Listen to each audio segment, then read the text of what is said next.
Have you ever had that nagging gut feeling, like something in your world just doesn't sit right? It's like this faint hum at the back of your mind, but you keep pushing it aside because facing it feels too much like opening Pandora's box. That's been my reality for months now. My name's Daniel, and up until recently, I thought I had it all: a loving wife, a solid job, and a cozy home in the suburbs. Turns out, I was living in a bubble of blissful ignorance. Alyssa and I had been married for 7 years. She's always been this vibrant, magnetic person, the kind of woman who lights up a room just by walking in. Me? I'm the grounded one. I handle the bills, plan our trips, and make sure life stays on track. We were a team, or so I believed. The cracks started showing in the smallest of ways. Alyssa seemed distant, like her thoughts were always somewhere else. Her phone became a permanent fixture in her hand, always flipped face down when I entered the room. We used to share laughs over silly memes, but now I'd catch her grinning at her screen in a way that made me feel like an outsider. Whenever I asked her about it, she'd brush me off with a casual, "Just work stuff, babe." And I'd accept it, because deep down, I wanted to trust her. Last Friday, I was supposed to work late. Alyssa knew that. And when I mentioned it, her response caught me off guard. She sounded almost relieved. That should have been a red flag, but I let it slide. I finished early and thought I'd surprise her, grab dinner, and make a night of it. When I pulled into the driveway, her car was gone. At first, I told myself it was nothing. Maybe she ran out to the store or went to see her friend Courtney. But something about it didn't feel right. I called her phone. It went straight to voicemail. I sent a text, no answer. As the minutes turned into hours, my worry twisted into something darker, an unsettling mix of fear and suspicion. I couldn't shake the sense that something was deeply wrong. That's when I crossed a line I never thought I would. I opened her laptop. I know it's a betrayal of trust, and I felt nauseous just typing in her password. Ironically, it was still our wedding date. But I needed answers. What I found shattered me. There was a group chat with her friends. At first, it seemed harmless, banter about some party they'd gone to the weekend before. A party I hadn't even known existed. They were raving about how Alyssa was the center of attention, even though she was 6 months pregnant. Pregnant with our first child. Our child. And then I saw it. Brandon was such a riot last night, one of her friends had written. Couldn't keep his hands off Alyssa. OMG. My stomach flipped. Brandon? Who the hell was Brandon? I kept scrolling, my hands trembling.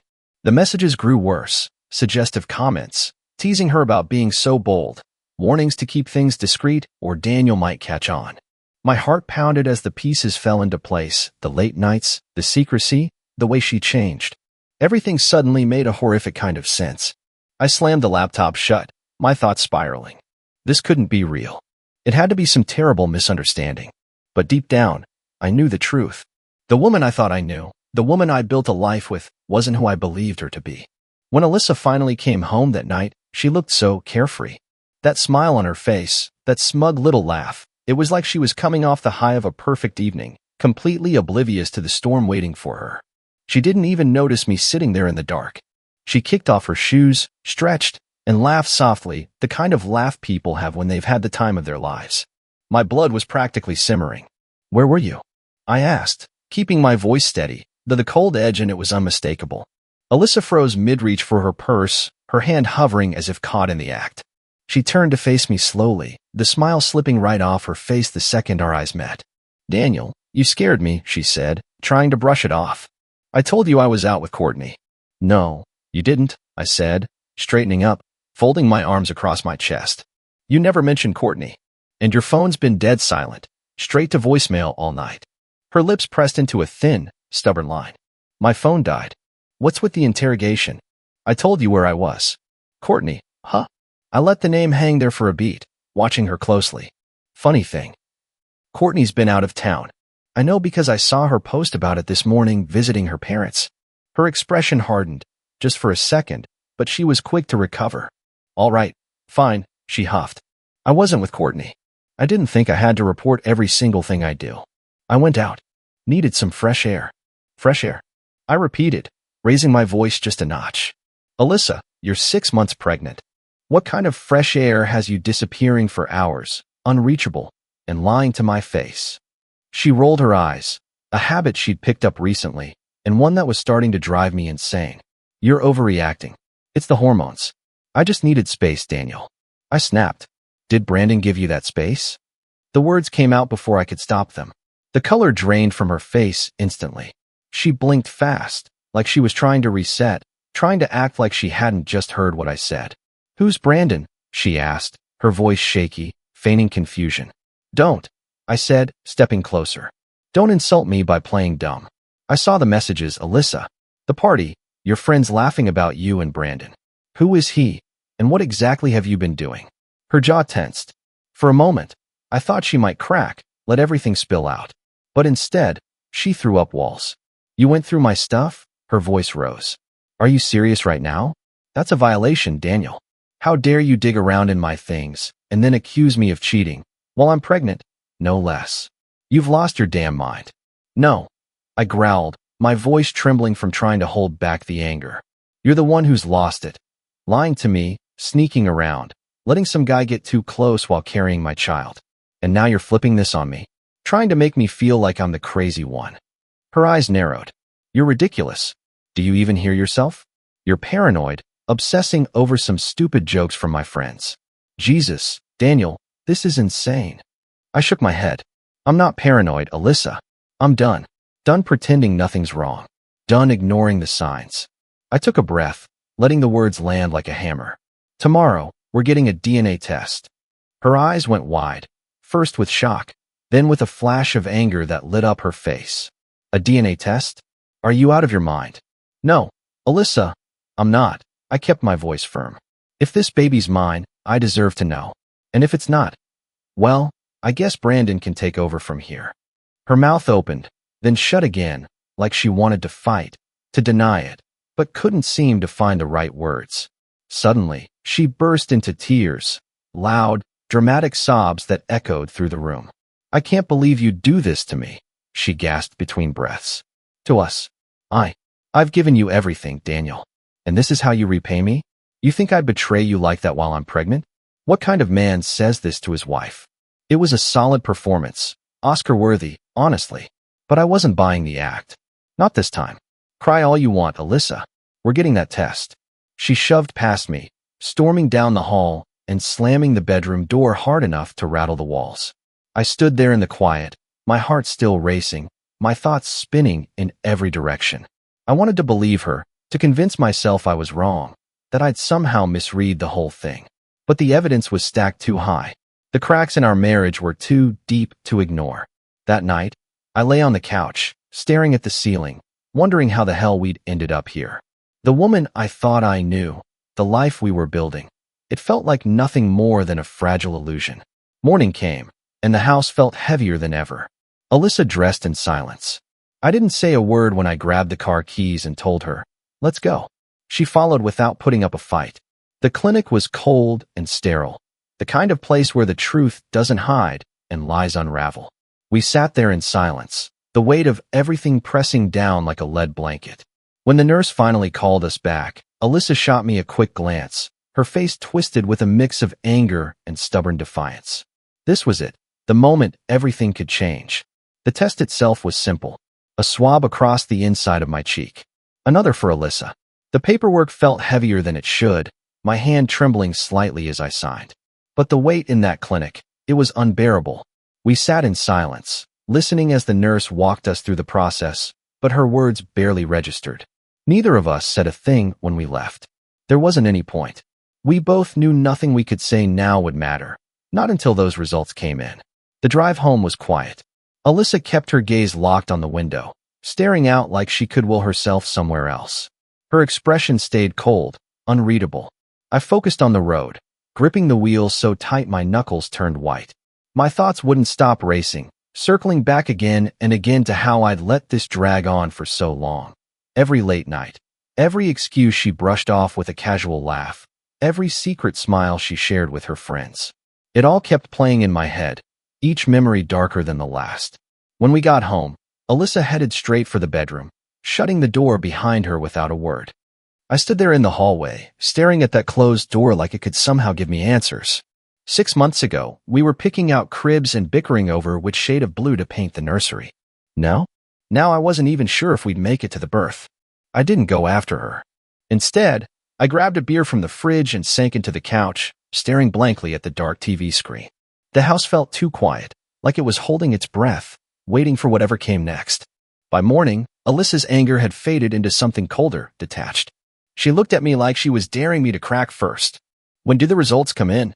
she asked, barely glancing up from her coffee. Her tone was casual, almost bored. "A few days," I replied, not bothering to look at her. "Maybe a week." "Good," she muttered, setting the mug down harder than necessary. "I'm tired. Tired of you acting like the villain in this paranoid fantasy you've made up." I said nothing. I didn't trust myself to. The anger was heavy, sitting in my chest like a boulder, making it hard to breathe. The next few days blurred together, spent checking my email every hour, hoping for an answer, while I tried to drown myself in work, in whatever mindless show was on. But no matter how much I tried to distract myself, I couldn't stop thinking about that baby. If it wasn't mine, then what? Would I pack up and leave? Could I stay, knowing she betrayed me in the most brutal way? And if it was mine, could I ever forgive her for putting me through this? The waiting was its own kind of torture. Every time Alyssa spoke, it grated on my nerves. Every word felt fake, every movement rehearsed. She carried on as if nothing had shifted between us, going through her routines like everything was normal. But I saw the cracks. Her glances were shorter, her phone never left her side. One night, I caught her in the kitchen, hunched over her laptop. She didn't hear me come in, and I lingered there a moment, watching as she quickly minimized whatever she was looking at the second she sensed me. "What are you doing?" I asked, leaning in the doorway, my voice sharp. "Nothing," she replied too fast, snapping the screen shut. "Emails. Work stuff." "Right," I said, the disbelief thick in my voice. She didn't argue, just brushed past me, heading upstairs without looking back. Her perfume lingered, but instead of the comfort it used to bring, it just felt like another reminder of the space growing between us. I couldn't sleep that night. Every time I shut my eyes, all I saw was her laughing at some party I wasn't invited to. And somewhere in the background, there was always a shadow of a man I'd never met, Brandon. I wanted to confront her, to drag the truth out piece by piece until there was nothing left to hide. But I knew how that would go. She'd deny it, flip the script, turn me into the villain.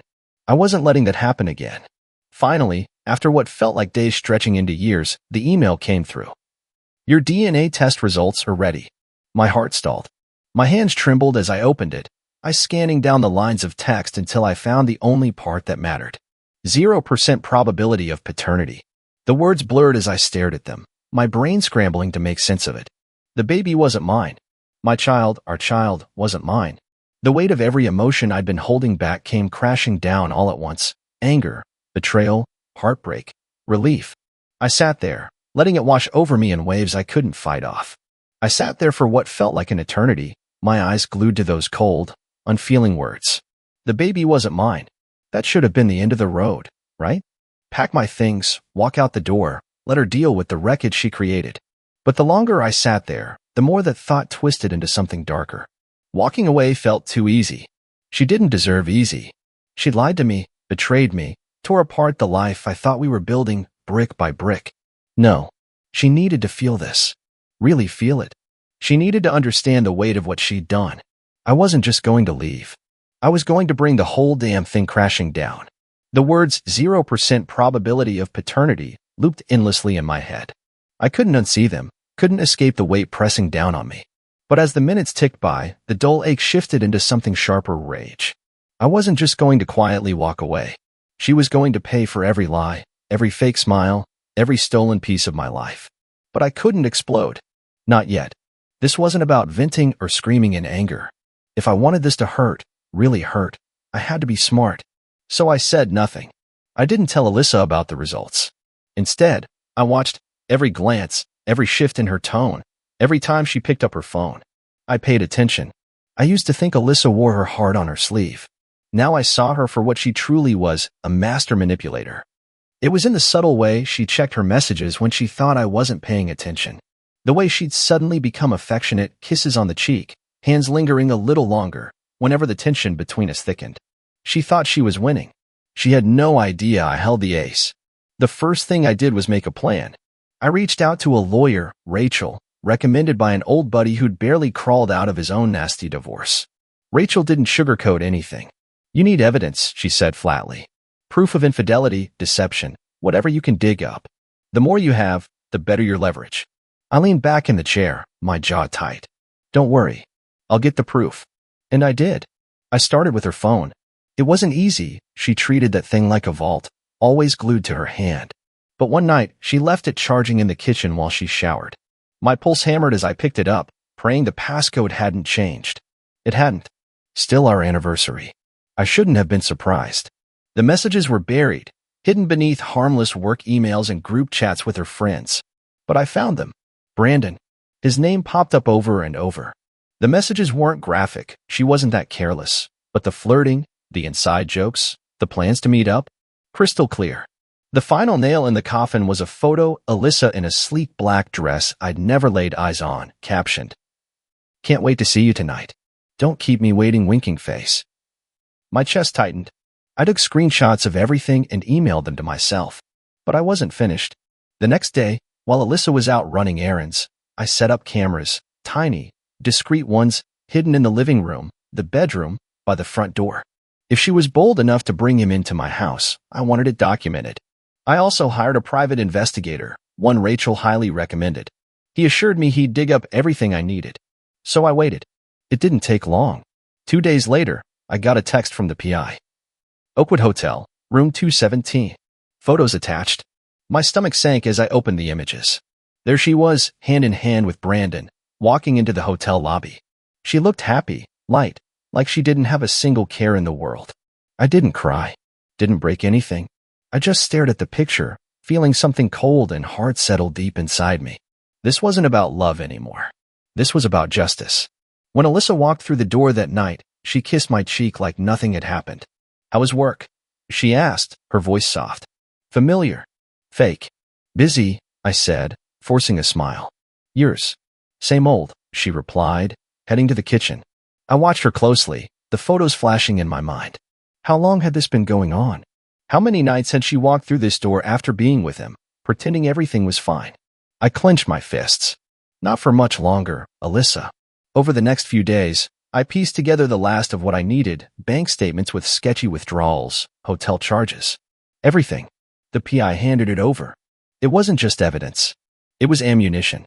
By the end of that week, I had everything I needed, a pile of evidence so damning that even Alyssa's smoothest lies wouldn't be enough to save her.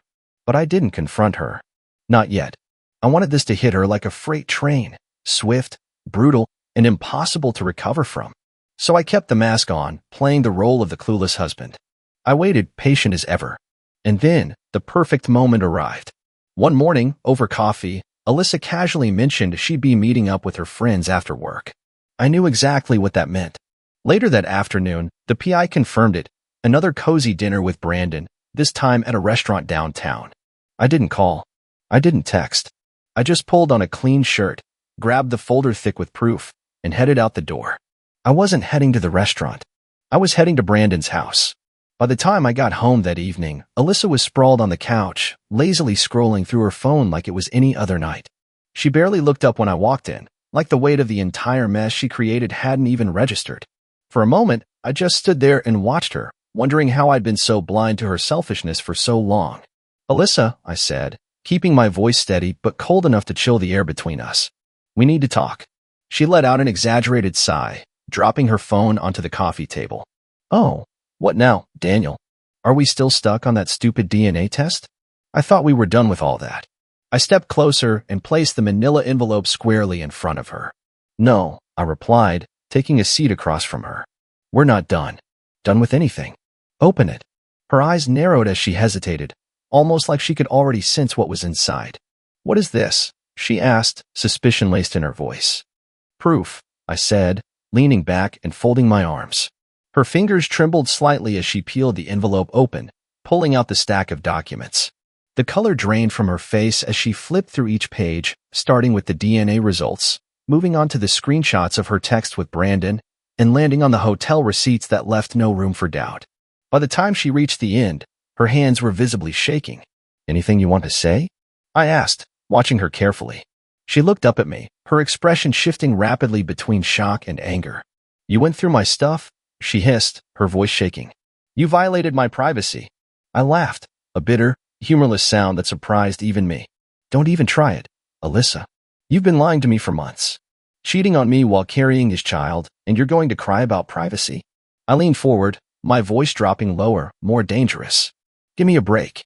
She shot up from the couch, clutching the papers to her chest like they could somehow protect her. Daniel, it's not what it looks like. I can explain. Explain. I cut her off, the bitterness bleeding through every word. Explain what exactly? That you've been screwing Brandon behind my back? That you've been funneling my money into his nights with you? Tears started pooling in her eyes, but I didn't flinch. Not this time. I didn't mean for any of this to happen, she whispered, her voice cracking. It got out of hand. No, I said, rising to meet her gaze. You didn't slip into this, Alyssa. You chose it. Every lie. Every moment you spent sneaking around. And now? Now you're going to live with the fallout. Her tears quickly hardened into something sharper, anger, flaring up like a defense mechanism. You can't just throw me out, Daniel. I'm pregnant. Not with my kid, I said flatly. You can start packing, or I'll have Rachel serve you with an eviction notice by the end of the week. Your choice. Alyssa stared at me, her mouth hanging open like she couldn't believe what she was hearing. You're heartless, she spat. After everything we've been through, this is how you handle it? Just tossing me aside? I met her glare with one of my own. No, Alyssa. You tossed us aside the moment you brought him into this. I took a step back and nodded toward the stairs. Go be with Brandon. I'm done. Done. And I walked out of the room, leaving her standing there, clutching the evidence of her betrayal. For the first time in months, I felt like I could finally breathe again. The anger was gone. The heartbreak had faded. I wasn't weighed down by it anymore. I was free. Alyssa didn't storm out that night. Instead, she hung around for 2 more days, slamming cabinets, avoiding eye contact, giving me the cold shoulder like I was the one who ruined everything. I didn't take the bait. I'd said everything I needed to say. Whatever came next was on her. By the 3rd day, I heard the sound of zippers and the heavy clunk of suitcases coming down the stairs. I stood by the window, arms crossed, watching as she packed up her car in angry, jerky movements. I didn't wave. Didn't say goodbye. She drove off without looking back. But I wasn't expecting her to. Brandon could have her now. She didn't say goodbye when she left. I hadn't expected her to. All I felt as her car disappeared down the street was relief, a heavy, quiet kind that settled deep in my chest. At first, the silence in the house was suffocating, 7 years of shared memories left behind, nothing but empty walls and a strange, hollow stillness. But sadness? That wasn't part of it anymore. I was ready to start fresh. The first thing I did was strip the house of every trace of her, the photos, the souvenirs, the baby things. Every reminder of the life we were supposed to build together, but never truly did. I packed it all into boxes and left them on the porch. If she wanted them, she could take them. But they weren't staying in my home a second longer. Once the house was cleared, I reached out to the friends I'd drifted from during the marriage. At first, I wasn't sure how to explain it all. How do you even start to unpack something like that? Turns out, I didn't have to. They just got it. We grabbed beers, and for the first time in what felt like forever, I could just be me. They didn't look at me like I was the guy whose wife had cheated.